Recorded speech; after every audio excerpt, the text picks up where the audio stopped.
আশেপাশটা গাছপালা থাকার কারণে শীতকালে এখানে অনেক ধরনের পাখি দেখা যায়। তোমরা যদি এই পাখিটার নাম জেনে থাকো অবশ্যই আমায় কমেন্টে জানিও। হাই, আমি তমসা। আজ সকাল সকাল ব্রেকফাস্টটা কমপ্লিট করে নিলাম। যেহেতু আজ সানডে তাই লাল লাল ঝাল ঝাল চিকেন করতে বসে পড়লাম। সানডেটা চিকেন ছাড়া ভালো লাগে বলো?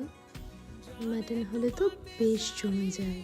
দুপুরে চিকেনটা রান্না করার সময় কিছুটা চিকেন আগে থেকে তুলে রেখেছিলাম। রাতে চিকেন তন্দুরি করব বলে দেখো নিয়ে বসে পড়েছি। এটা আমার একটা খুব ক্লোজেস্ট ফ্রেন্ড, এয়ার ফ্রায়ার। তোমরা অনেকেই জানো, যারা চেনো না তাদেরকে চিনিয়ে রাখি। এটাতে তুমি খুব কম তেলে চিকেন, ফিশ যে কোনো কিছু ফ্রাই করতে পারবে। সময়টা অনেক কম লাগে। কম সময়ে কম তেলে এত সুন্দর খাবার